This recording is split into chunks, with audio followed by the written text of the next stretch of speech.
We're going to have summaries that are going to be 2 minutes long from each of the sessions from today. So don't leave the room while this is going on. My name is Andrew Steer. I'm the Special Envoy for Climate Change at the World Bank Group.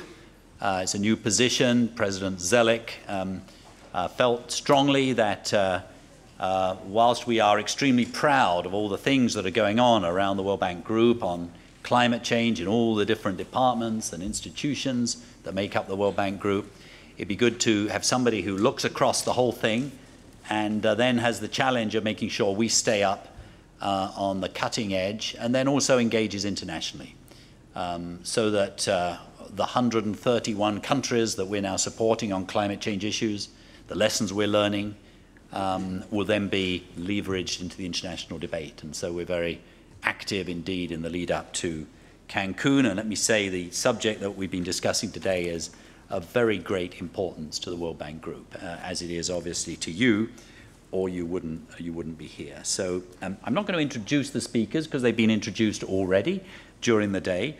We're going to start with Courtney Lawrence, and she headed the panel on climate change and impact assessment. Early on, you have 2 minutes. Thanks, Courtney. Okay. I didn't realize I had 2 minutes. That's actually more time than I need, but I will. I'll start by saying that some of the key messages I heard were that we do not have common standards, and there are different approaches that are emerging in different sectors. Inaction by policymakers is likely to increase litigation and liability with regards to climate change impacts. We are moving into a realm of greater risk, and we need greater collaboration between the climate change professionals within a variety of different sectors. And natural capital is something that we really need to pay attention to because there are no free ecosystem services moving forward. We're going to internalize those costs in one form or another. Let's see. We need to acknowledge the uncertainties in impact assessment. Those have been avoided to date, and we need to be honest about where these uncertainties lie.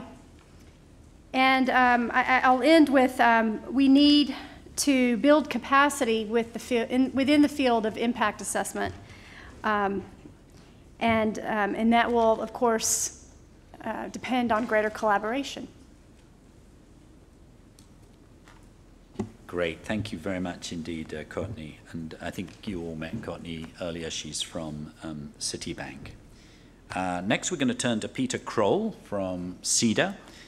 He chaired the session on the OECD DAC Strategic Environmental Assessment and Climate Change. Thank you, Peter. Thank you very much, and thank you very much to the panel who participated. We had 5 speakers, and so I'm just going to very briefly a couple points on each of the main points of the speakers. From Jess Ayers, which was on climate change and adaptation mainstreaming, we need to move away from project-specific adaptation to regional adaptation. Mainstreaming is happening. The challenge is to link climate change to the political and economic priorities of developing countries. And another key point coming out of that is participation. Stakeholder participation in strategic environmental assessment is critical. From Rob Rahim from NCEA, the Netherlands Commission for Environmental Assessment, he gave a good overview of all of the tools that are out there for climate change and adaptation. There's lists and lists of tools, a good summary of what's out there. And the key message from Rob is that, are these the right tools? Are they needed by developing countries? And to conclude on the main messages, we have to build bridges between the various stakeholder groups on how these tools are used. From Tamari Sudo of JICA, who talked about SEA and development cooperation in a specific case example in Indonesia, we need a policy matrix for climate change adaptation, and that the use of SEA for 5-year development plans works and is being applied in Indonesia. Bernard Frey, working with GTZ, working on Mali and climate change. The key issue there is that ownership by the development partner, in this case the Mali government, is key to success of climate change adaptation. Keep it simple, keep it focused, keep priorities very clear, and make sure that roles and responsibilities among the stakeholders are well expressed and understood. And our last discussion was from Peter Nelson, independent consultant, who talked about SEA in Malawi, which is an ongoing process. It's not finished yet. It's an SEA in an extremely poor country, and the challenge there is how to present the benefits of SEA to decision makers so they understand what they're getting into and how to move forward in an extremely stressed situations with respect to climate change. And you can't have growth without environment integration. And concluding on this was that the whole process that Peter's been involved in is really about disaster risk management, and SEA is a tool for disaster risk management in a poor country where climate change can accelerate and amplify risk. Thank you. Thank you very much indeed, Peter. Now we turn to Josefina Dumbia from the IFC, and she chaired the session on tools, methodologies, and information resources. Excellent. Yes, thank you. I have 5 presenters in my session, and definitely they lived up to the heading, tools, methods, and information resources. We have clear examples of all the wide array of tools that presenters had. We had TNC, they presented the tool that they have used to assess ecosystem services and how this gets impact into climate change. And in the process of the presentation, they share with us several other databases that they have used as the support to do their assessment and other tools that they are available out there for people to use.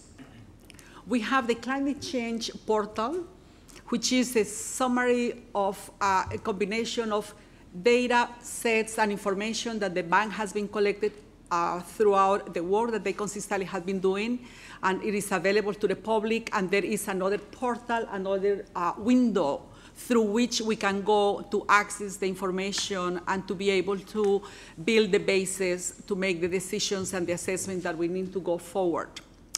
We had also a presentation that it was about an approach to handle uncertainty, which is basically one of the challenges that we have here. It was an example on a hydroelectric project, and it was basically walk us through a scenario through which we go to be able to establish the boundaries under which we should place ourselves on the process of dealing with uncertainty. You identify the scenarios, you identify what are the key criteria for decision making. Examples of this, what is the minimum maximum impact that we can, that is considered on a given scenario, on these different sets of scenarios that are presented. What is the minimum maximum regret, as the presenter put it? You know, how much tolerance do we have on the process of making a decision to be able to go with the scenario A, B, or C, and the possibility also to build in flexibility to change in the future. So he basically gave us a methodology to see how one handles the risk on the different conditions. What is overall on a project, the tolerance to risk? How much can we go given one condition, or how less can we go given a different condition? So I think that it was an incredibly interesting way to combine the challenges on the uncertainties that we have and how do you place boundaries to be able to navigate this dimension. It was incredibly, incredibly useful, I think, on a way of thinking, you know, just to give us a role to analyze and to trying to maneuver on these areas. We also have a presentation on lessons learned on studies that has been, that the independent evaluation group from the World Bank has been doing on projects relating to climate change. And there were 2 key elements that sort of standard there from their, his presentation. One, it is that throughout the analysis that they have done, energy efficiency projects throughout, combining and compare with all the different possibilities, are the projects that have, in general, offered the greatest return from the economical point of view and from the environmental point of view. So there is a pledge to please consider the energy efficiency dimension as one incredibly valuable angle to be able to work on controlling the negative impacts on energy usage. Another point highlighted there, it is how the carbon projects that had been worked, the CDM projects, how they have offered an incredibly great venue, because on one side, you have to monitor throughout the life of the project to determine whether they are viable or not. And because of this, then you are consistently checking on how beneficial this project has been.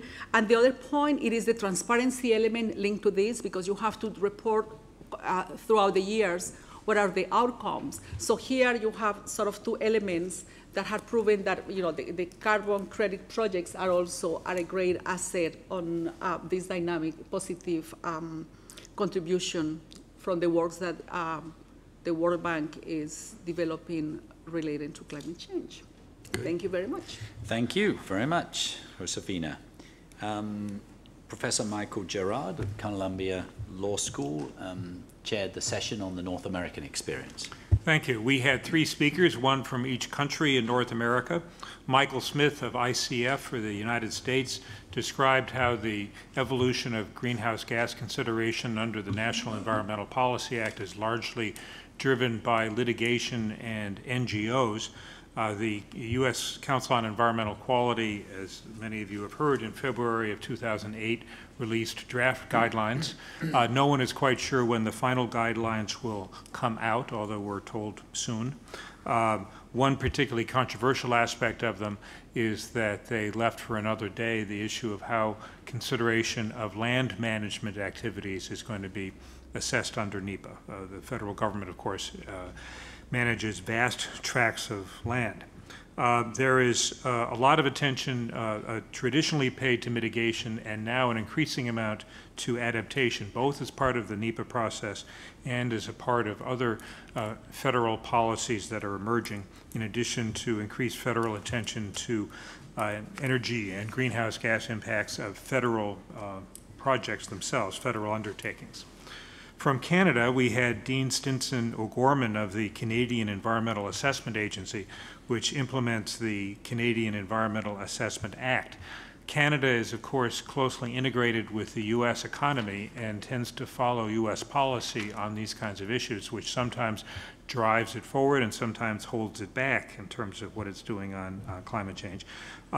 Canada is doing a great deal on adaptation through a broad suite of program measures.